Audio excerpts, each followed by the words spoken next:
Coming up on Mountain News this morning, hard work in rural Kentucky is being recognized all the way at the nation's capital. And a Pike County business is closing down after 2 decades in the same office. Dedicated to Eastern and Southern Kentucky, this is WYMT Mountain News this morning. Good morning, I'm Madison Carmouche. We're just past 6:30 this Wednesday morning. Let's send it over to meteorologist Tim Drawbridge for a look at your forecast. Good morning, Madison. Good morning, everyone. Sometimes I'm accused of having my head in the clouds. How about your head in the fog? That's the case this morning, 57. So we look from the top of our tower down to the ground here at WYMT. 2-mile visibility at Jackson this morning. Less than that at Hazard in London and as well making your way back toward Williamsburg. So pedal off the metal this morning. Take the extra 10-15 minutes to get wherever you need to go. Mid and upper 50s, lower 60s.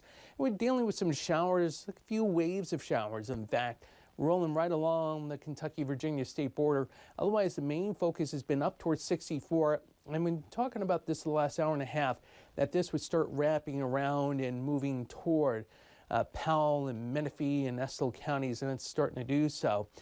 Drier air back through here, Illinois, through the Mississippi Valley. That wraps in tonight and for tomorrow, decreasing our rain chances. In the meantime, showers, a few thunder showers today, a high 72. More about the First Alert 7-day forecast in a few moments. Madison. Tim, thank you. A man is behind bars after police say he shot at another car in a road rage incident in Harrodsburg, Mercer County. Darren Good is charged with attempted murder. He told police he thought the victim was shooting at him and returned fire.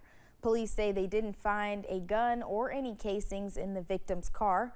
They did find at least 7 bullet holes in the victim's car. The victim told police he was driving behind Good and went to pass him when Good started yelling racial slurs and began firing. We recovered one projectile inside the driver's door. If it hadn't have been stopped by the metal inside the car, it would probably went through his thigh. When police arrived, they say Good was holding the victim at gunpoint. They arrested Good. The victim was not hurt.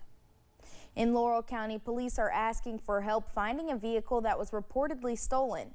Take a look at your screen. Police say the truck was stolen approximately 4 miles away from London on River Bend Road. If you have any information about the case, you are asked to contact the Sheriff's Office at 606-864-6600 or message them on their Facebook page. Voters in West Virginia went to the polls yesterday, 1 week before Kentucky's primary. Republicans picked West Virginia Governor Jim Justice as their best candidate in the fight to flip one of the state's U.S. Senate seats red. Following the retirement of Democratic Senator Joe Manchin, Justice defeated U.S. Representative Alex Mooney and 5 others in the GOP primary. Manchin has been West Virginia's only congressional Democrat since 2015.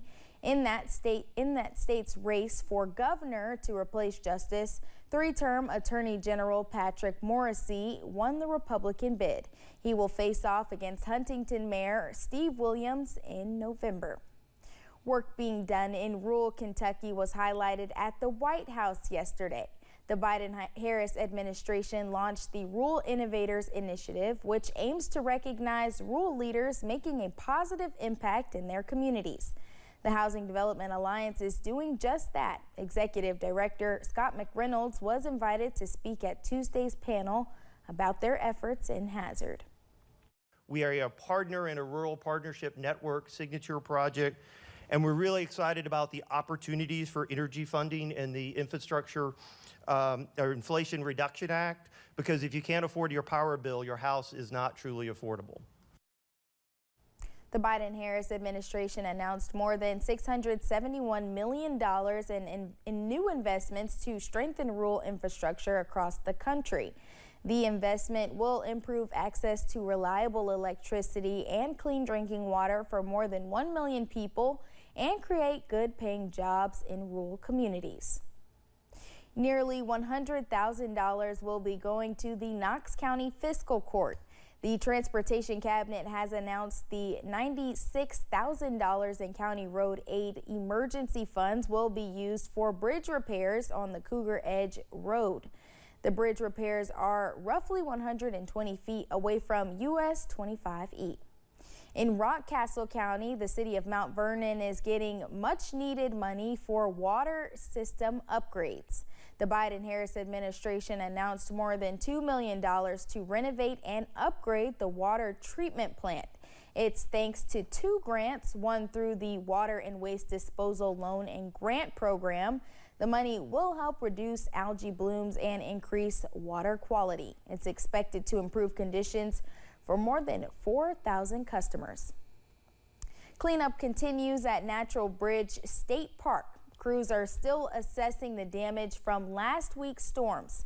The National Weather Service surveyed the area in Powell County, concluding that a 4-minute-long downburst packing winds up to 80 miles an hour was the culprit. The damage caused by those storms forced visitors to look for other places to go for an adventure. Anything that's going to topple over, 2-foot diameter trees, it's a great force. The multi-purpose playground, Gotcha. it's something that'd be a little bit dangerous. There were some hikers that drove an hour and a half to trek the 3-mile Hoods Branch Trail. Unfortunately for them, county officials say there are about 150 trees down on the trail from a separate storm closing the path. Governor Andy Beshear has ordered flags at all state office buildings to be lowered to half staff today. This is in observance of Peace Officers Memorial Day. Back in 1962, a joint resolution of Congress designated May 15th of each year as Peace Officers Memorial Day and the week which it falls as Police Week. One Pike County pharmacy is pulling up its roots more than 2 decades after planting its practice on US 23. WYMT's Buddy Forbes has more about the closing, which owners say is all about the climate. Okay, Leon, tell Dorothy I said hello. If she has any questions, you have to call me. For Joel Thornberry, pharmacy runs in the family. As a third-generation pharmacist with a grandfather that became a pharmacist around the turn of the 1900s by apprenticeship, to following my mother's footsteps as one of the first female pharmacists, in the profession in the state. And for the last 24 years, taking care of families in Pike County has been a passion for Nova Pharmacy. They come in and they lay their lives in our hands, and they don't ask for anything except for care, nurturing, and sometimes just an ear to listen. But throughout the years of filling prescriptions, Thornberry has also noticed some fundamental problems, noting vast changes in the RX realm. The patient's really sort of been taken out, and that specific patient care, we're losing the identity of that. Those changes led to the decision to close the doors of Nova Pharmacy, a move that he says did not come easily. It is a very difficult decision, but it was one that had to be made. The environment of community pharmacy with, again, being controlled by, the PBM industry and the insurance industries that are literally just choking us out, we couldn't survive. And while he is sad to see the space close with some of his regulars losing the specialty services. It's a sad decision, but it's an evolution. We'll try to work with that evolution. He hopes the next steps will provide just as many opportunities to serve in Pike County. Buddy Forbes, WYMT Mountain News. Nova Pharmacy will officially close its doors May 22nd. Files of the patients will be transferred to Caremore Pharmacy in Dornton as Thornberry joins his wife for a new chapter of care.